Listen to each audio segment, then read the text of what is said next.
Hello friends, तो आज की इस वीडियो में हम बात करेंगे अपने यूनिट फर्स्ट के चैप्टर 2 हॉस्पिटल फार्मेसी के बारे में। और देखा जाए तो ये वाला जो हमारा चैप्टर है वो बहुत बहुत ज़्यादा इंपॉर्टेंट है। ये मोस्टली हमारा एग्जाम में जो है 10 मार्क्स में पूछा गया है। मतलब हॉस्पिटल फार्मेसी के ऊपर कंप्लीट नोट्स आ जाता है, इसके लोकेशन, लेआउट, फंक्शन और हॉस्पिटल फार्मासिस्ट, मतलब जो भी टॉपिक है ना वो मोस्टली 10 मार्क्स में हमारे आ जाते हैं कंप्लीट। और या तो आपके पास जो है 5 और 7 मार्क्स, मतलब इसमें से क्वेश्चन बनता जरूर है। तो ये वीडियो आपके लिए जो है बहुत इंपॉर्टेंट होने वाली है और बहुत ही सिंपल वे में हम आपको यहाँ पे पूरा हॉस्पिटल फार्मेसी को अच्छे से समझाने वाले हैं।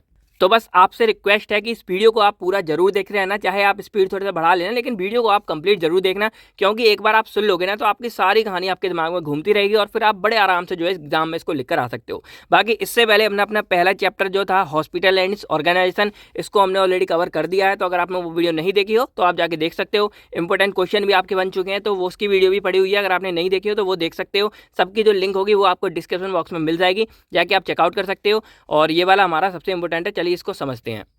तो हॉस्पिटल फार्मेसी को समझने के लिए आप पहले एक छोटी सी कहानी समझो। देखो, आप लोग जो है सभी के सभी लोग जो है फार्मेसी कर रहे हो, तो आखिर आप जो फार्मेसी कर रहे हो इसके अंदर जो भी पढ़ रहे हो उसका क्या यूज़ होने वाला है, अगर मैं इससे पूछूं तो आप क्या बताओगे? देखो, पहले नंबर पे आता है कि ये हमारा किस में आएगा, इंडस्ट्रीज वगैरह में। यानी कि जो आप टैबलेट बना रहे हो, जो कुछ भी आप बनाने की सारी चीज़ें देख रहे हो, टैबलेट, सिरप, पेरेंटल हो गए, IV फ्लूइड्स हो गए, जो सारा का सारा वो सब कहाँ बनेगा, वो हमारी सब इंडस्ट्रीज वगैरह में बनेगा। तो एक तो आपका काम होगा कि आप यहाँ जाके क्या कर सकते हो, जॉब वगैरह अप्लाई कर सकते हो और इंडस्ट्री वगैरह में जा सकते हो। एक फार्मेसी का क्या होता है रोल यहाँ पे, सिंपल आप किसी भी एडमिनिस्ट्रेशन डिपार्टमेंट में जा सकते हो, कोई भी मतलब जैसे PCI में जा सकते हो या ड्रग इंस्पेक्टर में जा, किसी भी मतलब एक गवर्नमेंट संस्था में आप वगैरह जा सकते हो, प्राइवेट टीचिंग वगैरह कर सकते हो। तो इसी तरह एक स्कोप हमारा फार्मेसी का कहाँ पे आता है, हॉस्पिटल के अंदर आता है। यानी कि हम सिंपल अगर हॉस्पिटल फार्मेसी को डिफाइन करें तो बोल सकते हैं कि द वर्क ऑफ फार्मेसी या work of pharmacist which is used in the hospital is known as the hospital pharmacy. यानी कि जो कोई भी हमारी फार्मेसी, जितने भी स्कोप या कुछ भी चीज़ जो फार्मेसी का हमारा हॉस्पिटल के अंदर यूज होता है उसी को हम क्या बोलते हैं, हॉस्पिटल फार्मेसी बोलते हैं। अब क्या कैसे, तो अगर इसको समझा जाए तो लेट करो ये हमारे पास हॉस्पिटल है। अब भाई हॉस्पिटल में क्या क्या चीज़ें हो सकती हैं, एक हमारा ऑफिस एडमिनिस्ट्रेशन। अगर आपने जो चैप्टर 1 देखा होगा हमारा हॉस्पिटल एंड इट्स ऑर्गेनाइजेशन वाला, जिसमें हमने कंप्लीट हॉस्पिटल के बारे में बात की, तो उसी के अंदर जब मैंने आपको ऑर्गेनाइजेशन स्ट्रक्चर बताया था तो वहाँ पे एक चीज़ हमारी निकल के और आती है। देखो, एक तो ऑफिस एडमिनिस्ट्रेशन हो गया जहाँ पे सारे डाटा वगैरह लिखे जाते हैं, फीस वगैरह सब कुछ होता है। उसके बाद कुछ इसके पेशेंट केयर हो गए, कुछ नॉन पैरामेडिकल हो गए, तो उन सब में एक डिपार्टमेंट हमारा फार्मेसी सर्विस का भी आता था। तो उसमें बेसिकली क्या हो रहे थे कि फार्मासिस्ट लोग जो भी अपनी सारी सर्विस देते हैं वो उस डिपार्टमेंट के अंदर आते हैं और उसी को हम क्या बोलते हैं, हॉस्पिटल फार्मेसी बोलते हैं। अब इनका मेन काम क्या, मैन्युफैक्चरिंग, डिस्पेंसिंग, वो सब चलो हम यहाँ पे आगे समझते हैं। तो अब हम यहाँ पर अपना पहला टॉपिक समझते हैं, introduction and definition of hospital pharmacy. तो चलो स्टार्ट करते हैं, लेकिन उससे पहले हेलो दोस्तों, कैसे हैं आप सभी लोग? आई होप आप सभी लोग बहुत बहुत अच्छे होंगे। तो मेरा नाम है आकाश कुमार और स्वागत करता हूं मैं आप सभी के अपने चैनल केयरवेल फार्मा में। चलिए, तो सबसे पहले हम इसकी डेफिनेशन को समझते हैं। तो अगर हम हॉस्पिटल फार्मेसी को डिफाइन करें तो जो मैंने देसी बताई वो तो नहीं, कुछ टेक्निकल टर्म हमारे इसके अंदर इंक्लूड होते हैं, उनके बेस पे इसको डिफाइन किया गया है कि hospital pharmacy is the important department in hospital. यानी कि ये हमारा जो हॉस्पिटल होता है उसके अंदर काफ़ी ज़्यादा इंपॉर्टेंट डिपार्टमेंट है, विच डील्स विद द, यानी कि जो हमारा क्या करता है, डील करता है किसके साथ, procurement, storage, compounding, dispensing, manufacturing, testing, packaging and distribution of drug. तो अगर देखा जाए मेन चीज़ हमारी क्या है, जहाँ पर ड्रग है। अब क्या क्या काम होता है, तो प्रोक्योरमेंट का मतलब बेसिकली होता है परचेज करना या फिर एक तरह से ऑब्टेन करना, कहीं से भी हमको लेना, किस चीज़ को, ड्रग्स को। यानी कि हॉस्पिटल के अंदर हमारे जो हॉस्पिटल फार्मेसी वाला डिपार्टमेंट है वो क्या कर रहा है, वो ड्रग्स को खरीद रहा है कहीं बाहर से। भाई सारे बनते तो है नहीं हॉस्पिटल के अंदर, तो कहीं ना कहीं से क्या करता है हॉस्पिटल में, मतलब ड्रग्स वगैरह को खरीद रहा है, उनको स्टोर करके रखा है। कंपाउंडिंग डिस्पेंसिंग का मतलब क्या होता है, आपने देखा होगा कि भाई किसी डॉक्टर ने बोला कि ये वाली दवा है, या प्रिस्क्रिप्शन में लिख दिया कि ये दवा इस तरह करके देनी है, तो वो हमारा क्या हो जाता है, डिस्पेंसिंग, कि आपने प्रिस्क्रिप्शन की तरह उसको डिस्पेंस कर दिया। और कंपाउंडिंग मतलब कई बार आपने देखा होगा कि कुछ डॉक्टर क्या करते हैं, खुद ही इस तरह का उनके पास पेस्टल मोटर होता है, उन्होंने खुद ही खुराक बना देते हैं, यहाँ से 2 टैबलेट मिला, यहाँ से 2 टैबलेट मिला, पूरा करके इस तरह एक आपकी पूरी एक खुराक डोज बना दी कि ये आपको एक टाइम पे लेनी है। वो हमारी एक तरह से कंपाउंडिंग कहलाती है। फिर हमारी यहाँ पर मैन्युफैक्चरिंग आती है। तो हाँ, छोटी मोटी मैन्युफैक्चरिंग हमारी हॉस्पिटल के अंदर भी की जाती है, तो वही हमारी ये मैन्युफैक्चरिंग है। फिर हमारी कुछ टेस्टिंग आ जाती है कि भाई हॉस्पिटल के अंदर भी हम क्वालिटी कंट्रोल का एक डिपार्टमेंट होता है जो बेसिकली हमारे सब चीज़ों को कंप्लीट करके रखता है। फिर पैकेजिंग आ जाती है उन ड्रग्स, दवाई होगी। फिर डिस्ट्रीब्यूशन ऑफ ड्रग, यानी कि फाइनली उस ड्रग को डिस्ट्रीब्यूट कर देना हमारे पेशेंट्स के अंदर, इन पेशेंट डिपार्टमेंट में, आउट पेशेंट। ये सारी बातें आप इस वीडियो के अंदर अच्छे से समझ जाओगे। तो ये कुछ हमारे काम थे जो मतलब हॉस्पिटल फार्मेसी के अंदर हम लोग करते हैं। बाकी अगर मैं आपको ओवरव्यू पूरा दे देता हूँ तो लेट करो कि ये हमारी है हॉस्पिटल फार्मेसी। अब ये हमारा क्या है, हॉस्पिटल के अंदर एक इंपॉर्टेंट पार्ट है, सिंपल है। अब ये क्या करता है, इसको कंट्रोल कौन कौन करता है, यानी कि जो हॉस्पिटल फार्मेसी इसको चलाते कौन है, तो कुछ क्वालिफाइड फार्मासिस्ट होते हैं, यानी कि जो बी फार्मेसी, डी फार्मेसी और एम फार्मा करके आए हुए हैं। कुछ पीएचडी वाले बंदे भी होते हैं एक प्रो लेवल के, ये सारे लोग। और एडमिनिस्ट्रेशन डिपार्टमेंट मतलब जो क्या करता है, मेन चीफ फार्मासिस्ट होगा या और जो मेन है वो सारे लोग। तो ये सब लोग क्या करते हैं, कंट्रोल करते हैं हमारे हॉस्पिटल फार्मेसी को। और ये हमारे हॉस्पिटल का इंपॉर्टेंट पार्ट है। और हॉस्पिटल की फार्मेसी के अंदर होता क्या है, हमारे प्रोक्योरमेंट होती है, मैंने बता दिया, परचेस वगैरह करना, स्टोर करना होता है, कंपाउंडिंग होती है, डिस्पेंसिंग होती है, मैन्युफैक्चरिंग होती है, फिर testing, packaging, distribution and last हमारा आता है education and research in pharmaceutical science. यानी कि बहुत से हॉस्पिटल ऐसे हैं जो आपने देखा होगा, बड़े बड़े हॉस्पिटल हैं जिनके अंदर एजुकेशन भी दी जाती है। कई एम्स वाले हॉस्पिटल जिनके अंदर तो प्रॉपर क्लास वगैरह भी चलती हैं, पीजीआई वगैरह हो गए, तो ये प्रॉपर एजुकेशन भी प्रोवाइड करते हैं, अवेयरनेस भी फैलाते हैं। और कई हॉस्पिटल में रिसर्च वगैरह का काम भी होता है, यानी कि उनके अंदर फार्मास्यूटिकल सर्विसेज, जैसे कोई भी ड्रग वगैरह बनानी है, यानी कि आपने सुना होगा अभी कोरोना की दवा बन रही, तो बहुत हॉस्पिटल ने इसमें अपना अपना मतलब योगदान दिया, साथ दिया था, तो वो भी इसमें इंक्लूड हो रहे थे। तो ये सारे के सारे काम हमारे हॉस्पिटल के अंदर आते हैं। अब ये हर एक हॉस्पिटल में नहीं होते। आप सोचो कि भाई कोई भी हॉस्पिटल, कोई छोटे मोटे हॉस्पिटल होंगे उनमें ये काम नहीं होता। ये मॉडर्न हॉस्पिटल और जो काफ़ी बड़े लेवल के होते हैं, जैसे आपने पिछली वीडियो में जो पढ़ा था, हमारा जो मेजर हॉस्पिटल थे यानी कि टर्सरी वाले जो हॉस्पिटल थे, उनमें ये सारे काम हमारे देखने को मिल जाते हैं। तो इसी बेस पर ये वाला फंडा पूरा याद रखोगे और इससे आपको पूरा हॉस्पिटल फार्मेसी का डेफिनेशन अच्छे से याद रहेगी। और यही हमारा हो गया इंट्रो वाला पार्ट कि कैसे क्या था, इंपॉर्टेंट पार्ट है, कंट्रोल करते हैं क्वालिफाइड पर्सन के द्वारा, जो बी डी एम करके रखे हैं, और इनके फंक्शन हमारे यहाँ आपको देखने को मिल जाते हैं। तो ये हमारा बेसिकली हो गया हॉस्पिटल फार्मेसी का काम कि मतलब एक्चुअल में ये चीज़ हमारी होती क्या है। हमारा सेकंड इसके अंदर टॉपिक आता है फंक्शंस ऑफ हॉस्पिटल फार्मेसी। ये भी काफ़ी ज़्यादा इंपॉर्टेंट है, जो काफ़ी बार एग्जाम वगैरह में पूछा गया है। तो अगर फंक्शन की बात करें तो यहाँ पर टोटल देखो, इसके लिए बहुत जगह आपको जो है इस तरह का एक फ्लो चार्ट बना हुआ मिल जाएगा। तो इसी को हमने थोड़े पॉइंट वाइज यहाँ पे लिखा हुआ है। तो टोटल हमने यहाँ पर 7 से 8 पॉइंट लिए हैं जो हमारे हॉस्पिटल फार्मेसी के फंक्शन को बताता है।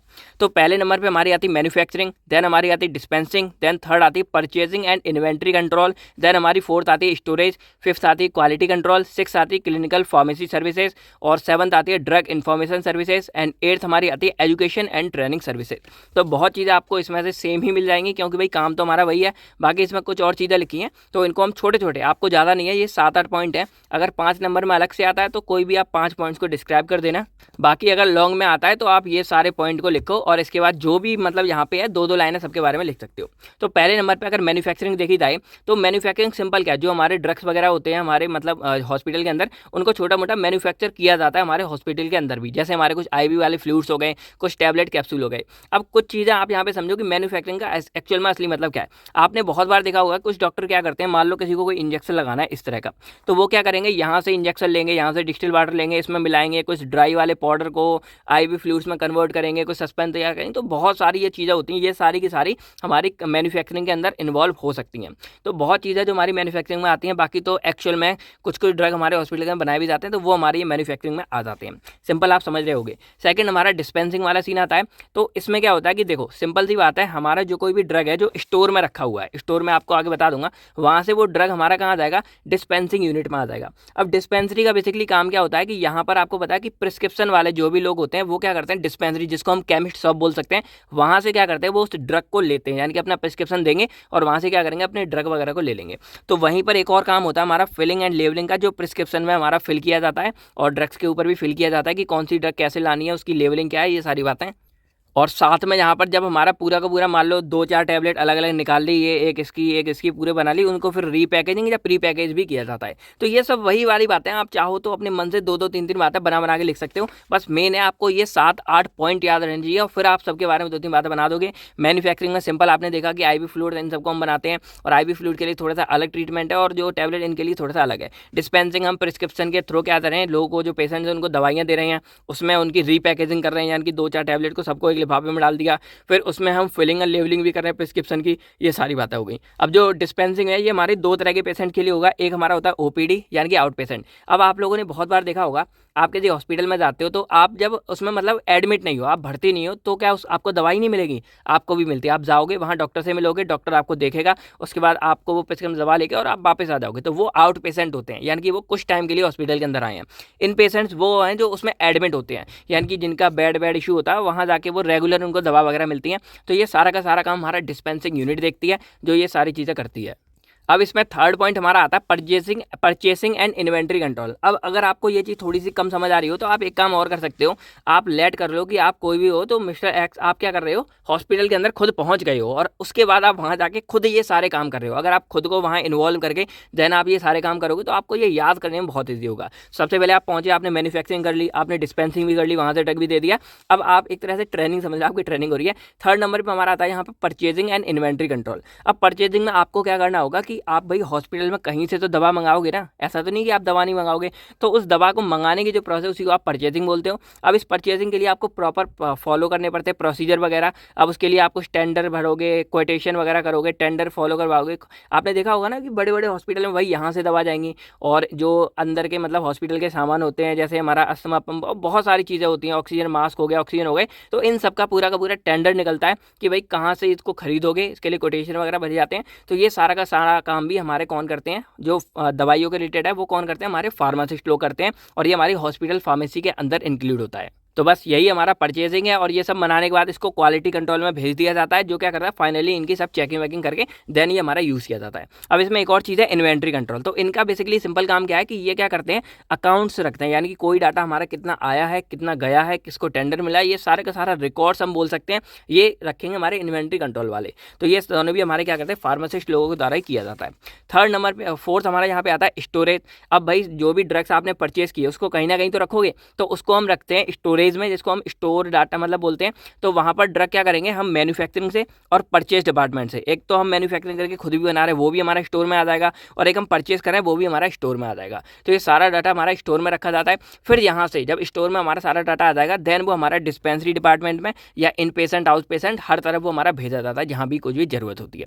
तो ये हमारा स्टोर वाला हो गया। अब स्टोर में जो सामान रखा जाता है उसको प्रॉपर स्टोरेज कंडीशन दी जाती है और उसके जो भी रिकॉर्ड्स हैं वो हमारे मेंटेन रखे जाते हैं, कोई ड्रग एक्सपायर वगैरह नहीं, तो वो सारे काम किए जाते हैं। तो ये सब के लिए भी हमारे फार्मासिस्ट होता है जो स्टोरेज में रहता है और वो ये सारे काम देखता है हमारा। तो ये स्टोरेज का हो गया। अब फिफ्थ में हमारा आता है क्वालिटी कंट्रोल। अब आप लोग गए भाई हॉस्पिटल में, क्वालिटी कंट्रोल क्या है, तो जो कोई भी हमारे ड्रग जो हमारे मैन्युफैक्चरिंग से बन के आ रहे हैं या हम देखा जाए परचेस होके आ रहे हैं, वो सबको आप क्या करोगे, चेक भी करोगे, और चेक करने के बाद आप उन ड्रग को सर्टिफाई करोगे, देन वो जाके हमारे क्या होंगे, यूज़ होंगे। देखो मैंने यहाँ परचेसिंग में भी लिखा था कि देन सारा का सारा डाटा हमारा अप्रूवल के लिए चला जाता है क्वालिटी कंट्रोल में। तो वही यहाँ क्वालिटी कंट्रोल वाले आएंगे, उसको इवेल्युएट करेंगे, चेक करेंगे और देन सर्टिफाई करेंगे कि अब ये ड्रग हमारे यूज़ के लिए रेडी है। फिर यहाँ पर हमारा आता है 6 नंबर, जिसमें हम बोलते हैं क्लिनिकल फार्मेसी सर्विस। अब बहुत बार ना आपके लिए क्वेश्चन आता होगा difference between pharmacist and clinical pharmacist, तो वही आप डिफरेंस भी आपका एक तरह क्लियर हो जाएगा। तो क्लिनिकल फार्मासिस्ट का बेसिकली मतलब क्या होता है कि ये हमारे पेशेंट केयर पे बहुत ज़्यादा ध्यान देते हैं। यानी कि नॉर्मल जो फार्मासिस्ट है उसके बाद बहुत काम है, डिस्पेंसिंग वाले हैं, दवाई देगा, प्रिस्क्रिप्शन के बेस पे देगा, लेकिन जो क्लिनिकल फार्मासिस्ट है वो पेशेंट केयर पे भी बहुत ध्यान देता है, यानी कि वो पेशेंट का भी ध्यान रखता है। और देखा जाए तो साथ में जो डॉक्टर होते हैं उनके साथ बैठेंगे और पूरा का पूरा ध्यान देते हैं पेशेंट पे। अब क्या क्या काम करते हैं, तो ये पेशेंट जो मेडिकेशन होते हैं उस पर ध्यान देंगे, प्रमोट हेल्थ को, यानी कि जो कोई भी हेल्थ है उसको प्रमोट करेंगे, वेलनेस करेंगे और डिजीज प्रिवेंशन करेंगे। साथ में ये और क्या करते हैं, पेशेंट की काउंसलिंग भी करते हैं कि आपको कितना क्या खा रहे हो, कैसे खा रहे हो, कोई प्रॉब्लम तो नहीं है। पेशेंट की मेडिकेशन हिस्ट्री वगैरह भी देखते हैं और उन सब के बाद जो भी अपडेट होते हैं, यानी कि पेशेंट की जो कोई भी उन्हें प्रॉब्लम लगती है, कमी लगती है, उन सबको वो डॉक्टर तक अपडेट कर देते हैं। तो ये सारा का सारा काम हमारा क्लिनिकल फार्मासिस्ट का होता है, जो एक्चुअल में दवा वगैरह भी कभी कभी दे देते हैं। तो ये क्लिनिकल फार्मेसी सर्विस आप समझ गए। अब 7 हमारा आता है ड्रग इन्फॉर्मेशन सर्विस। अब इसके अंदर जो हमारे फार्मासिस्ट होते हैं उनका बेसिकली काम क्या होता है कि कोई भी हमारी जो मान लो मेडिकेशन है, दवा है, उसकी प्रॉपर इन्फॉर्मेशन ये कलेक्ट करके रखते हैं। यानी कि एक तरह से मान लो कोई भी हमारा ड्रग स्टोर में या कहीं भी है, उसकी प्रॉपर इन्फॉर्मेशन ये ड्रग इन्फॉर्मेशन सर्विस के पास होती है। अब इससे क्या होगा, ये इन्फॉर्मेशन पूरी लिखी है तो इसको फिजिशियन हो गए, नर्स हो गए, बाकी कोई भी लोग हो गए, वो इसकी इन्फॉर्मेशन को पढ़ते हैं और उस ड्रग का जो है यूज़ करना हो वो यूज़ करते हैं। ठीक है, साथ के साथ ये अपडेट और करते रहते हैं इन्फॉर्मेशन को पीरियडिकली, टाइम टू टाइम। कोई ड्रग मान लो चला गया, कोई ड्रग है, तो ये सारी इन्फॉर्मेशन को ये अपडेट भी करते रहते हैं। तो ये हमारा ड्रग इन्फॉर्मेशन सर्विस हो गया। अब 8 हमारा आता है एजुकेशन एंड ट्रेनिंग सर्विसेज। तो इसमें बेसिकली क्या करते हैं, ये हमारे जो कोई भी स्टूडेंट होते हैं फार्मासिस्ट के, उनको एजुकेशन प्रोवाइड करते हैं और साथ में ट्रेनिंग भी, यानी कि बहुत लोगों ने हॉस्पिटल ट्रेनिंग भी लगाई होगी, तो ये काम भी हमारे जो है हॉस्पिटल फार्मेसी वालों का होता है। अब ये केवल जो फार्मेसी के स्टूडेंट्स होते हैं उन्हीं को नहीं, जो वहाँ पे काम करने वाली कुछ नर्सें होती हैं उनको भी, कुछ हमारे डॉक्टर्स वगैरह भी मतलब होते हैं, जैसे कोई कोई चीज़ें होती हैं दवाई निकल जाती है उनको भी थोड़ा बहुत, और जो हेल्थ केयर के एम्प्लॉय होते हैं उनको भी, और साथ में कुछ हमारे नॉन मेडिकल स्टाफ भी होते हैं। तो भाई थोड़ी बहुत इन्फॉर्मेशन तो उन्हें भी पता होनी चाहिए क्या चीज़ कैसे है, तो उन्हें भी थोड़ा बहुत अवेयरनेस नॉलेज ये प्रोवाइड करते हैं। ठीक है, तो यही हमारा सारे चीज़ होते हैं। बाकी साथ में ये कुछ एजुकेशनल प्रोग्राम भी करते हैं पब्लिक के लिए, यानी कि कई बार आपने देखा होगा टूर पे जाते हैं, जैसे देखा ना ये हॉस्पिटल के कुछ बच्चे टूर पे जाते हैं किसी गाँव में, किसी पिछड़ी जगह पे, तो वहाँ जाके वो कुछ एजुकेशन वगैरह भी प्रोवाइड करते हैं।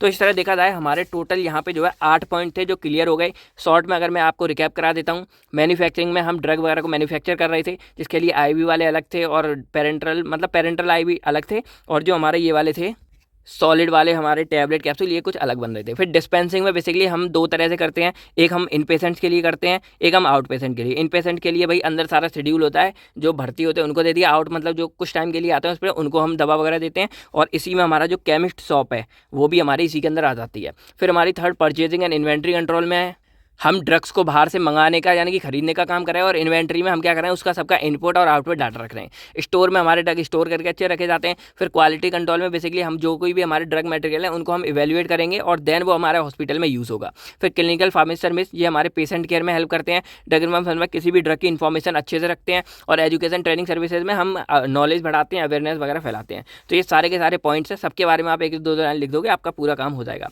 तो अब ये हमारा topic function of hospital pharmacy वाला कंप्लीट होता है। अब अगर देखा जाए यहाँ पर हमारा थर्ड टॉपिक निकल के आता है ऑर्गेनाइजेशन स्ट्रक्चर। अब देखा जाए तो ऑर्गेनाइजेशन स्ट्रक्चर के अंदर ही हमारा location, layout and staff requirement आ जाता है। मतलब देखा जाए ये पूरा का पूरा हमारा एक ही होगा, तो हम इसी बेस पर इसको पूरे को पढ़ेंगे। और कभी एग्जाम में आता है, वैसे तो पूरा ही आ जाता है 10 में, पर कभी आएगा तो ये सारे साथ में एक साथ हमारे आएंगे।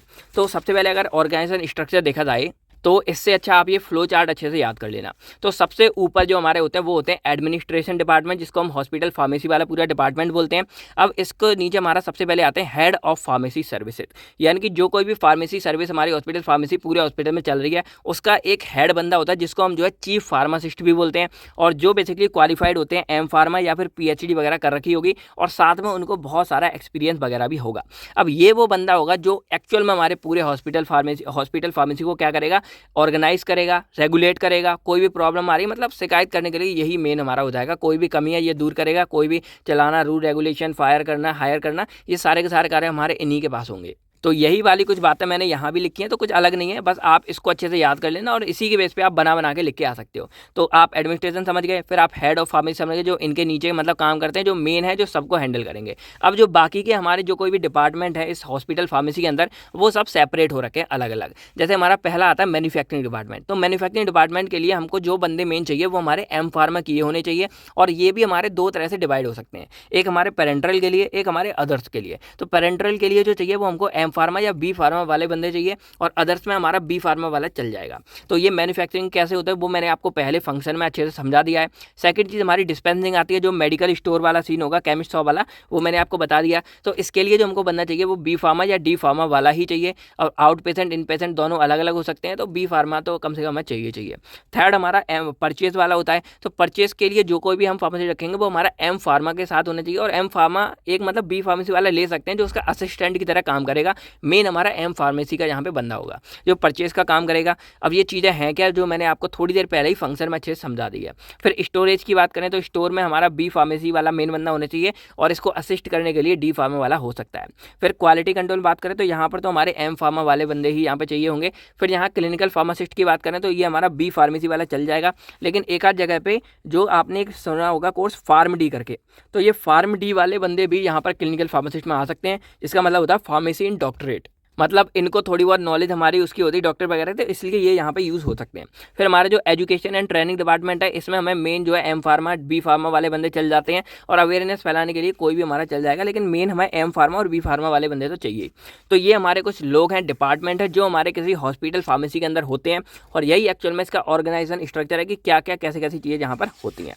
अब सेकंड यहाँ पे बात करें हम इसके लोकेशन के बारे में, तो लोकेशन देखा जाए तो मोस्टली जो कोई भी हमारा हॉस्पिटल होता है उसमें सबसे नीचे वाला जो ग्राउंड फ्लोर होता है वहीं पर हमारा जो हॉस्पिटल फार्मेसी है वो वहाँ पे प्रेजेंट होता है। रीज़न है कि ईजिली सबको मिल सके, क्योंकि भाई दवाइयों के बिना तो हॉस्पिटल का कोई मतलब ही नहीं है, तो दवा वगैरह मिल सके, सारे काम हो सके इसलिए। और जो मेन हमारी डिस्पेंसिंग यूनिट होगी जो यहाँ पे आपको दिख रही है वो हमारी नीचे होगी सबसे ग्राउंड फ्लोर पे, और आउटसाइड थोड़ी सी होगी कि जिससे आउट पेशेंट जो हमारे हों वो भी भेजे गए। कई हॉस्पिटलों में देखा गया है कि जो हमारी डिस्पेंसिंग यूनिट है वो आउट पेशेंट और इन पेशेंट के लिए अलग अलग होती है। मतलब आउट के लिए तो हमारी बाहर होगी एकदम दरवाजे के पास, जिससे सारे लोग उससे खरीद सकें और कुछ बाहर के लोग भी आके दवा वगैरह खरीद सके, परचेज थोड़ी ज़्यादा हो जाए।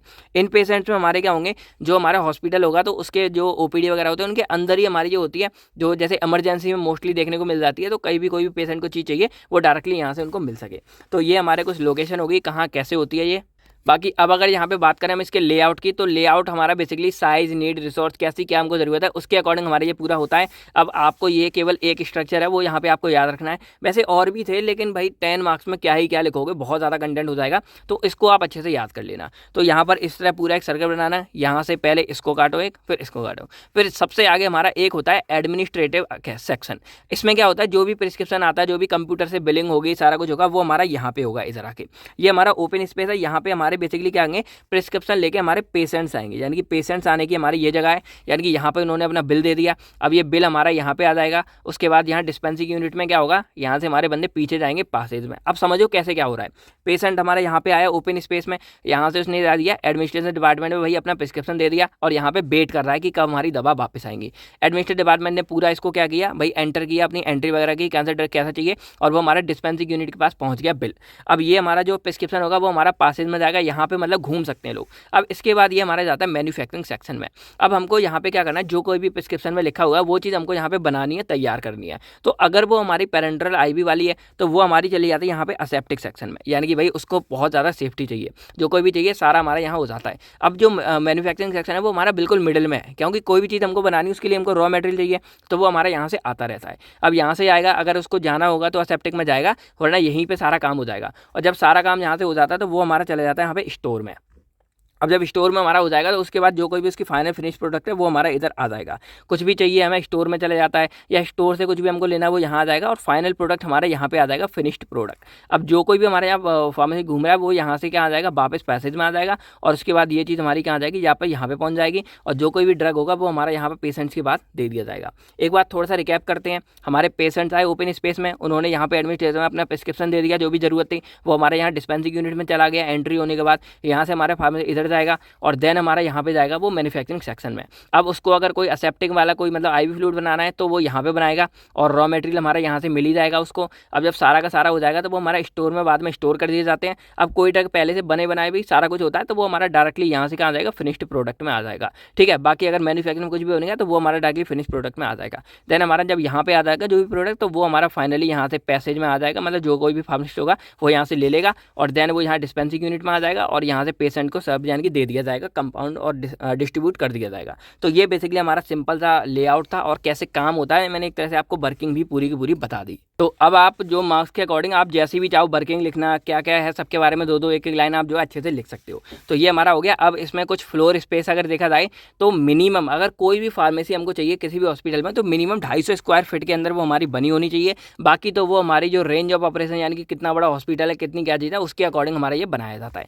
तो ये हमारा फ्लोर स्पेस रिक्वायरमेंट हो गया। अब इसमें लास्ट टॉपिक हमारा आता है स्टाफ रिक्वायरमेंट वाला। लास्ट टॉपिक हमारा इस वाले पार्ट का, यानी कि यहाँ पे ऑर्गेनाइजेशन स्ट्रक्चर देख लिया, इसका हमने लेआउट पूरा देख लिया, लोकेशन हमने देख ली, लेआउट देख लिया। अब स्टाफ रिक्वायरमेंट में अगर देखा जाए तो आपको अगर ये वाला सीन याद हो जो मैंने यहाँ पे आपको बताया था, ये वाला जो आपको दिख रहा होगा ये, तो अगर देखा जाए एक तरह से तो यहीं से आपको आइडिया लग जाएगा कि किसके लिए हमको कितना स्टाफ चाहिए। तो मेन हमें एक चीफ फार्मासिस्ट चाहिए भाई जो सबको हैंडल करेगा। उसके बाद हमें मैन्युफैक्चरिंग में एम फार्मा का फार्मासिस्ट चाहिए, इधर वो चाहिए। तो सब में आप अच्छे से बता सकते हो कैसे क्या है, पर थोड़ा बहुत यहाँ पे बात की जाए तो जो हमारा स्टाफ जो हमको फार्मासिस्ट लोगों की यहाँ पे ज़रूरत होती है वो हमको सभी डिपार्टमेंट के लिए सेपरेट और अलग अलग चाहिए। जैसे डिस्पेंसिंग सेक्शन के लिए, मैन्युफैक्चरिंग सेक्शन के, इन सब के लिए हमें चाहिए।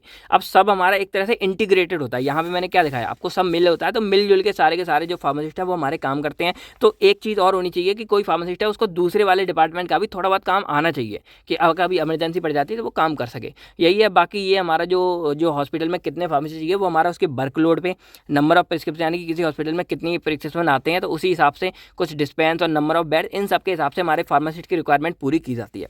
तो अगर हम बेड के हिसाब से देखा जाए तो अगर कोई हॉस्पिटल में लगभग हमारे 50 बेड हैं तो उसमें लगभग 3 फार्मासिस्ट होने चाहिए। अगर उसमें 100 बेड तक हैं तो लगभग उसमें 5 फार्मासिस्ट हमारे मिनिमम होने चाहिए। अगर उसमें 200 बेड तक हैं तो 8 फार्मासिस्ट होने चाहिए। अगर 300 बेड तक हैं तो करीब 10 फार्मासिस्ट होने चाहिए। और अगर 500 बेड तक हैं तो करीब 15 होने चाहिए। और अगर कोई बड़े बड़े हॉस्पिटल हैं जैसे पीजीआई चंडीगढ़, बहुत ज़्यादा ही उसमें मतलब बेड वगैरह होते हैं, तो उसी के हिसाब से आप जितने अमाउंट ऑफ बढ़ाना चाहो फार्मेसी वो कर सकते हो। मिनिमम मतलब इतने ही करीब होते हैं, उसके ऊपर तो 20, 25, 30, 50, 100, किसी किसी हॉस्पिटल में 100 तक फार्मासिस्ट होते हैं, 500 तक होते हैं। तो वो उसी भाई लेवल के हिसाब से हमारे फार्मासिस्ट हो जाते हैं। बाकी लास्ट लाइन मैंने यही लिखी है कि other requirement of pharmacy depend on the work department in hospital pharmacy, यानी कि जो हमारा ये वर्क है परचेज में, डिस्पेंसिंग में, इनके अकॉर्डिंग हम फार्मासिस्ट को क्या कर सकते हैं, यहाँ पे कर सकते हैं कितने क्या चाहिए। तो ये हमारा छोटा मोटा था स्टाफ रिक्वायरमेंट। आई होप आपको ये सारी चीज़ें समझ आ गई होगी। अब अगर देखा जाए तो हमारा जो लास्ट टॉपिक है वो यहाँ निकल के आता है responsibility and functions of hospital pharmacist. तो यहाँ पे पहले मैं रिस्पॉन्सिबिलिटी बता देता हूँ। तो यहाँ पे बेसिकली 3 तरह से मैंने डिफाइन कर रखी है। एक है सेंट्रल डिस्पेंसिंग एरिया, एक है पेशेंट केयर एरिया और एक है जनरल रिस्पॉन्सिबिलिटी। तो ये रिस्पॉन्सिबिलिटी के बेस पे यहाँ पे 3 में दे रखा है। सेंट्रल डिस्पेंसिंग एरिया क्या है कि किसी भी फार्मासिस्ट की ये मतलब रिस्पॉन्सिबिलिटी होगी कि वो देखे, जो हमारा डिस्पेंसिंग एरिया है, डिस्पेंसिंग यूनिट वाला, वो यहाँ पे देखे कि प्रॉपर ड्रग की सप्लाई हो रही है। मतलब सिंपल जैसे आपको यहाँ दिख रहा है तो ये डिस्पेंसिंग यूनिट है, यहाँ पे उसको फार्मासिस्ट की ये रिस्पॉन्सिबिलिटी है कि वो चेक करे कि जो सप्लाई हमारी ड्रग की प्रॉपर हो रही है, जो डोज हमारे प्रिपेयर किए जाते हैं वो एक्यूरेट हों, एकदम मतलब गड़बड़ ना हो, और सबके रिकॉर्ड्स मेंटेन किए जाएँ, रिकॉर्ड रखे जाएँ और मेंटेन किए जाएँ, और जो हमारे बिल है वो प्रिपेयर किए जाएँ, प्रिस्क्रिप्शन सारे दिए जाएँ। अब देखा जाए तो ये वाली कुछ बातें आप बना कर भी लिख सकते हो। भाई सिंपल है, देखो हॉस्पिटल कोई मतलब वैसा सब्जेक्ट तो है नहीं कि टेक्निकल टर्म है आपको डाउट कंसेप्ट के लिए करनी है, बस 2 तो आपको ये हेडिंग याद रखनी है और आप उन पर अपनी बातें बना कर लिख के आ सकते हो। सेकंड हमारा इसमें आता है पेशेंट केयर एरिया। तो पेशेंट केयर यानी कि पेशेंट की यहाँ केयर होती है, यानी कि इन पेशेंट और आउट पेशेंट वाला सीन समझ सकते हो। तो इन पेशेंट में प्रॉपर आपको क्या करनी है, मॉनिटरिंग ऑफ ड्रग करनी है, यानी कि जो कोई भी ड्रग दिया जा रहा है, कौन सा दिया जा रहा है, उसको प्रॉपर मॉनिटर करना है। और कई बार देखा होगा डॉक्टर मतलब ये कहते हैं 15-20 मिनट बाद उस ड्रग का क्या इफेक्ट हुआ, कोई साइड इफेक्ट तो नहीं हो। तो ये सारी बातें हमारी पेशेंट के लिए की जाती हैं। यहाँ पे फिर आता है हमारा रिव्यू द ऑल मेडिसिन। जो कोई भी हमारी मेडिकेशन यूज हो रही है उस एरिया में, वो सारों को आप रिव्यू करो, चेक करो सब ठीक है, और एक्सपायरी डेट मतलब सारी की सारी बातें आप कर सकते हो। फिर पेशेंट केयर एरिया में ही हमारी कुछ पेशेंट काउंसलिंग भी आती है और इंस्ट्रक्शन भी आते हैं। मतलब प्रॉपर पेशेंट की काउंसलिंग करो, मेडिकेशन हिस्ट्री पूछो, कोई परेशानी तो नहीं है, सारे काम करो, और इंस्ट्रक्शन भी प्रॉपर दो कि ऐसे ये दवा यूज़ करनी है, ऐसे करनी है, ऐसे करनी है। तो ये हमारी कुछ पेशेंट केयर एरिया में, यानी कि पेशेंट की देखभाल में आप कर सकते हो, जो एक तरह से क्लिनिकल फार्मासिस्ट वाला काम होता है। फिर थर्ड नंबर पर हमारा यहाँ आता है जनरल रिस्पॉन्सिबिलिटी। क्या क्या सी है, तो पहला है proper education and training services. भाई प्रॉपर आप एजुकेशन वगैरह लोगों को सबको तो फार्मासिस्ट है और नर्सेज और अदर मेडिकल स्टाफ को। तो यही हमारी कुछ जनरल रिस्पॉन्सिबिलिटी हो गई। बाकी और भी है, आप देखो अब तक जो पढ़ा है ना, आप उसी को थोड़ा सा बना के लिख सकते हो। अब यहाँ पर बात करें हम फंक्शंस ऑफ हॉस्पिटल फार्मासिस्ट। तो वैसे तो बेसिकली अगर ये कोई भी चीज़ आती है आप इसको भी इंक्लूड करोगे इसी रिस्पॉन्सिबिलिटी एंड फंक्शन के अंदर, लेकिन अगर कुछ और देखा जाए तो अब तक जो आप पढ़ते आ रहे थे यही है। देखो सिंपल बताया जाए ना, जो भी हमारा हॉस्पिटल फार्मेसी वाला पूरा का पूरा सीन हो गया, अगर आप ध्यान दोगे ना सब में एक ही चीज़ है। अब भाई हॉस्पिटल फार्मेसी के जो फंक्शंस है इनको कर कौन रहा है, ये जो भी फंक्शन है इनको कर कौन रहा है, फार्मासिस्ट लोग ही तो कर रहे हैं, हॉस्पिटल फार्मासिस्ट लोग ही तो कर रहे हैं। तो भाई जो फंक्शन हमारे हॉस्पिटल फार्मेसी के होंगे वही फंक्शन तो हमारे हॉस्पिटल फार्मासिस्ट वाले लोग के होंगे। तो बस थोड़ा सा दिमाग लगाना है और वही बातें आपको सेम बना के लिख के आनी है। तो अगर देखा जाए एक तरह से तो फंक्शंस ऑफ हॉस्पिटल फार्मेसी में आपको अगर और फर्दर वो क्वेश्चन को आगे बढ़ाना हो तो आप इन चीज़ों को लिख के आ सकते हो कि मैन्युफैक्चरिंग का काम भी हमारे फार्मासिस्ट लोगों का ही होता है, डिस्पेंसिंग का काम भी, मेडिकल स्टोर वाले का काम भी, परचेसिंग का काम भी, स्टोरेज का काम भी, क्वालिटी कंट्रोल का काम भी, ये मोस्टली हमारे किसके होते हैं, फार्मासिस्ट वाले लोगों का ही होते हैं। तो अगर यहाँ पर देखा जाए तो फंक्शंस हमारे क्या निकल के आते हैं, मैन्युफैक्चरिंग करना, डिस्पेंसिंग करना, पैकेजिंग करना, एजुकेशन ट्रेनिंग करना, रिसर्च एंड डेवलपमेंट में अपना योगदान देना, एडमिनिस्ट्रेशन डिपार्टमेंट भी कई बार होते हैं। तो ये सारी की सारी चीज़ें हमारी किसकी होती हैं, हॉस्पिटल फार्मासिस्ट की होती हैं। तो यही सारी की सारी बातें घुमा फिर के आपके सामने आ जाती है। आई होप आपको सारी की सारी चीज़ें समझ आ गई होगी। अब अगर रिकैप करें थोड़ा सा तो क्या समझेंगे कि हॉस्पिटल फार्मेसी हमारे वो डिपार्टमेंट है जो किसी भी हॉस्पिटल के अंदर मतलब फार्मेसी वाले सेक्शन को पूरा संभाल के रखता है, फार्मेसी की सर्विसेज को पूरा संभाल के रखता है। अब इंट्रोडक्शन में पूरा हमने देखा कि भाई हॉस्पिटल फार्मेसी एक कंट्रोल किया जाता है क्वालिफाइड फार्मेसिस्ट के बाद, हॉस्पिटल का इंपॉर्टेंट पार्ट है, और फंक्शन में प्रोक्योरमेंट, स्टोरेज, कंपाउंडिंग, डिस्पेंसर, ये सारे के सारे हमारे इसके फंक्शन होते हैं। प्रोक्योरमेंट का मतलब जो मैंने आपको स्टार्टिंग में बताया था, आप कमेंट करके आप बताओ, चाहे आप हिंदी में ही बता दो, पर देखते कितने लोगों को अब तक याद है कि मैंने प्रोक्योरमेंट का मतलब क्या बताया। तो कमेंट करके आप पूरा का पूरा ये सीन बताओ।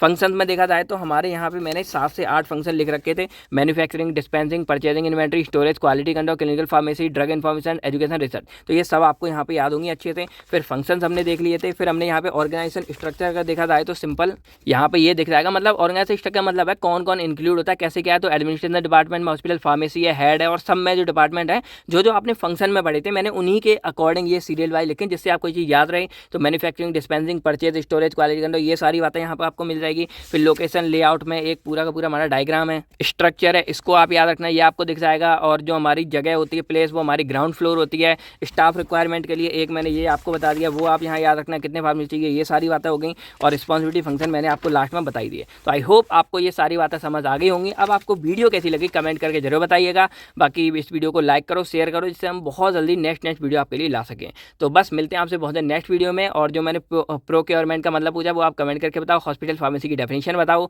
और जो कोई भी डाउट्स था आप कमेंट करके पूछ सकते हो। तो मिलते हैं आपसे बहुत नेक्स्ट वीडियो में। डिस्क्रिप्शन में जितनी लिंक है सब देख लेना, नोट्स वगैरह टेलीग्राम ज्वाइन कर लो, केयरवेल फार्मा इंस्टाग्राम शेयर कर लो, सारी की सारी बात आपको पता ही है। तो मिलते हैं आपसे बहुत नेक्स्ट वीडियो में। थैंक यू, जय हिंद दोस्तों। आप अपना और अपनी फैमिलीज का ख्याल रखिएगा। बाय बाय दोस्तों।